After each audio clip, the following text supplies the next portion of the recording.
Rajmane automotive तासगावमध्ये आपलं sir स्वागत आहे. आज आमच्या वर्कशॉपवर आलेली ओकिनावा प्रेस प्रो ही इलेक्ट्रिक गाडी.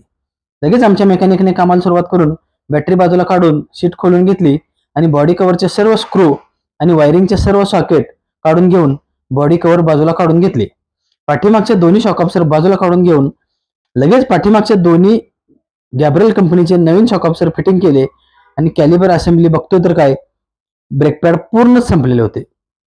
लगेच जुने दोन्ही ब्रेक पॅड काढून नवीन ब्रेक पॅड बसवले आणि कॅलिबर असेंब्ली जोडून घेतली. लगेच पाठीमागचे काम संपवून पुढील दोन्ही शॉक ऑब्झर्वर खोलून त्यातील स्प्रिंग ऑइल काढून घेतले. बघतोय तर काय, फोर्क ऑइलचा पूर्ण शॅम्पूच झालेला. लगेच फोर्क पाईप आणि बॉटम दोन्ही बाजूला करून जुने ऑइल सील काढून घेतले आणि त्या जागी नवीन ऑइल सील फिटिंग करून घेतले. लगेच बॉटम मध्ये फोर्क पाईप फिटिंग केली आणि ऑइल घालून गाडीला जोडून घेतले आणि मागील काढलेले वायरिंग जोडून बॉडी कव्हर जोडून सर्व स्क्रू लावून घेतले आणि पुढील मडगाड जोडून चाक फिटिंग करून कॅलिबर असेंब्ली फिटिंग करून सीट जोडून घेतली आणि बॅटरी जोडून हॉर्नची तुटलेली एक वायर जोडून हॉर्न सुरू केला आणि सर्व बटनामध्ये रस्टॉप स्प्रे मारून गाडी वॉश केली आणि काम संपवले.